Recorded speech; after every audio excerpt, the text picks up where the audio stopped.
அன்பு உறவுகளுக்கு இனிய வணக்கங்கள். இன்றைய பதிவுல மகர ராசி அன்பர்களுக்கு இந்த நவம்பர் மாதம் கிரக நிலைகள் உங்க வாழ்க்கையில மிகப்பெரிய நிறைய மாற்றங்களையும் திருப்பு முனைகளையும் ஏற்படுத்த காத்துட்டு இருக்கு.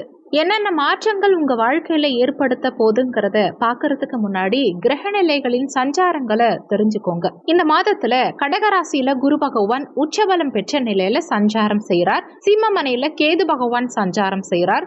கன்னியாமனையில சுக்கிரன் நீச்ச நிலையில சஞ்சாரம் செய்யறார். துலாம் ராசியில சூரியன் நீச்ச நிலையில சஞ்சாரம் செய்யறார். விருச்சகத்துல செவ்வாயும் புதனும் இணைந்த நிலையில சஞ்சாரம் செய்யறாங்க. கும்பமனையில ராகு பகவானும், மீன ராசியில சனி பகவான் வக்ரகதியிலையும் சஞ்சாரம் செய்யறாங்க. கிரக பெயர்ச்சியை பொறுத்த வரைக்கும் 5 முக்கியமான பெயர்ச்சிகள் இந்த மாதத்துல நிகழ இருக்கு. நவம்பர் 11ஆம் தேதி அன்னைக்கு குரு பகவான் வக்ரகதியில சஞ்சாரம் செய்ய ஆரம்பிக்கிறார். நவம்பர் 16ஆம் தேதியிலிருந்து சுக்கிரன் நீச்ச நிலையிலிருந்து பெயர்ச்சியாகி, அதாவது கன்னியா ராசியிலிருந்து துலாம் ராசிக்கு பெயர்ச்சியாகி இங்க ஆட்சியாவார். அதே மாதிரி நவம்பர் 16ஆம் தேதியிலிருந்து சூரியன் விருச்சக ராசியில சஞ்சாரம் செய்ய போறார். நவம்பர் 9ஆம் தேதியிலிருந்து புதன் வக்ரமாக போறார். நவம்பர் 29ஆம் தேதி வக்ர நிவர்த்தி ஆயிடுவார். நவம்பர் 27ஆம் தேதி மாத பிற்பாதியில சனி பகவான் வக்ர நிவர்த்தியாரார். இந்த கிரக நிலைகளின் சஞ்சாரங்களும் மாற்றங்களும் உங்க வாழ்க்கையில ஏற்படுத்த போற தாக்கங்கள் என்னங்கிறத இப்ப பார்க்கலாம். வீடியோவை பார்க்கறதுக்கு முன்னாடி நீங்க நம்ம சேனலுக்கு புதிய வியூவரா இருந்தா சப்ஸ்கிரைப் பட்டனையும் பக்கத்துல இருக்க ஆல் நோட்டிபிகேஷன் பெல் பட்டனையும் பிரஸ் பண்ணிக்கோங்க. மகர ராசியை பொறுத்த வரைக்கும் உத்திராடம் 2, 3, 4ஆம் பாதங்கள், திருவோணம் 1, 2, 3, 4ஆம் பாதங்கள், அவிட்டம் 1, 2ஆம் பாதத்தை உள்ளடக்கியது மகர ராசி.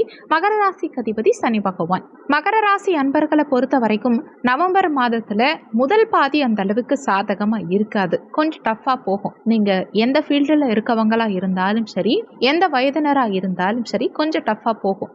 குடும்பத்துல நிம்மதி இல்லை.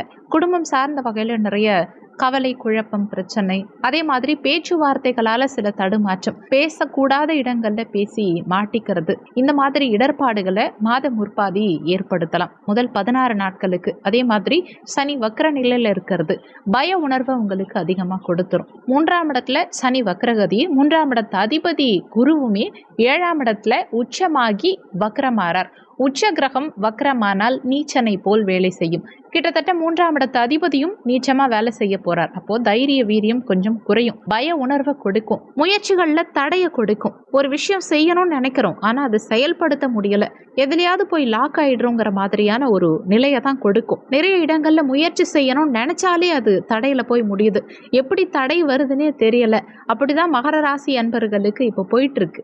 மன ரீதியா ஒரு மாதிரி பாதிப்புகளோட மகர ராசி அன்பர்கள் இப்போ போயிட்டு இருக்காங்க. ஏன்னா சனி வக்கரமா இருக்கிறதுனால மன ரீதியா சில குழப்பங்களை கொடுக்கும். தெளிவா முடிவெடுக்க முடியாத சூழ்நிலையை கொடுக்கும். ஏதோ ஒரு விஷயத்துல லாக் ஆயிட்டோம், ஒரு விஷயத்தை அவசரப்பட்டு செஞ்சு லாக் ஆயிட்டோம் அப்படிங்கிற மாதிரியான ஒரு மனநிலையை கொடுக்கும். இது எல்லாமே ஃபர்ஸ்ட் ஹாஃப்ல இருக்கும். முதல் 16 நாட்கள் கொஞ்சம் கஷ்டப்பட்டு நீங்க நகர்த்துற மாதிரி இருக்கும். தொழில், உத்தியோகம், பொருளாதாரம், பிள்ளைகள் சார்ந்த விஷயம், காதல் உறவு சார்ந்த விஷயம், வாழ்க்கை துணை சம்பந்தப்பட்ட விஷயம், உடல் ஆரோக்கியம் சம்பந்தப்பட்ட விஷயம், இது எல்லாத்துலயுமே மாத முதல் பாதி கொஞ்சம் சுமாரா தான் இருக்கும். ஆனா 16ஆம் தேதிக்கு பிறகு டோட்டலா மாறும். எல்லாமே மாறும். 16ஆம் தேதிக்கு பிறகு படிப்படியா மாற்றங்கள் நிகழ ஆரம்பிக்கும். குடும்பத்துல இருந்த ட்ரபிளான சிச்சுவேஷன்ஸ் குறைய ஆரம்பிக்கும். சமாளிச்சிருவீங்க எதுவா இருந்தாலும். குடும்பத்துல இருந்த அதிகப்படியான வாக்குவாதங்கள் குறையும். அதே மாதிரி இந்த மாத பிற்பாதியில 27ஆம் தேதியிலிருந்து சனி வக்ர நிவர்த்தி ஆறதுனால மன தெளிவு கிடைச்சிரும். குழப்பத்துக்கெல்லாம் ஒரு தீர்வு கிடைச்சிரும். மனசுல இருந்த குழப்பம், சலனம், ஒரு விஷயத்த முயற்சி பண்ண முடியல, தடைப்பட்டுட்டே இருக்கு, அந்த தடை தாமதம் எல்லாமே விலகும். நீங்க எந்த விஷயத்துல முயற்சி பண்ணாலும் 27ஆம் தேதிக்கு பிறகு சக்சஸ் ஆக ஆரம்பிச்சிடும். அதுலயும் நீச்ச கிரகங்கள் விலகினதுக்கு அப்புறம், அதாவது பாக்கியஸ்தானத்துல இப்போதைக்கு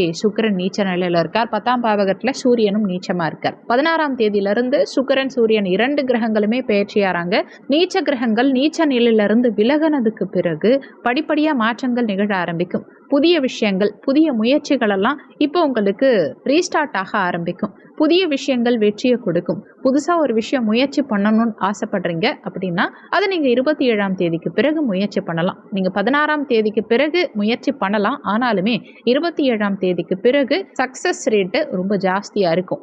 ரிசல்ட் 100% உங்களுக்கு சாதகமா வரும். 27ஆம் தேதிக்கு பிறகு உங்க பிரச்சனைகள் அனைத்துக்கும் ஒரு சொல்யூஷன் கிடைச்சிரும். இப்ப நீங்க இருக்க மன உளைச்சல், மனவலி இது எல்லாத்துக்கும் 27ஆம் தேதிக்கு பிறகு ஒரு நிவர்த்திங்கிறது நிச்சயம் கிடைச்சிரும். அதே மாதிரி இந்த மாதத்தை பொறுத்த வரைக்கும் இளைய சகோதர உறவு வழியில ஏற்பட்ட மன உளைச்சல், அவங்களோட இருந்த கருத்து வேறுபாடுகள் எல்லாம் சரியாயிடும். இளைய சகோதரத்துவம் மேல பாசம் பற்றெல்லாம் அதிகரிக்கும். அவங்களால ஆதாயம் இருக்கும். அவங்க வழியில உதவிகள் உங்களுக்கு கிடைக்கும். அடுத்து மகர ராசி அன்பர்களுக்கு முக்கியமா இருக்க பெரிய பிரச்சனை பொருளாதார பிரச்சனை. அது 16ஆம் தேதிக்கு பிறகு விலகும். பொருளாதார ரீதியா அபிவிருத்தி இருக்கும். பொருளாதாரத்தில் இருக்கக்கூடிய பிரச்சனைகள் எல்லாம் விலகும். கடன் சுமைகள் குறையும். ஃபர்ஸ்ட் ஹாஃப்ல வீக் பண்ணுது, செகண்ட் ஹாஃப்ல சூப்பரா கொடுக்குது.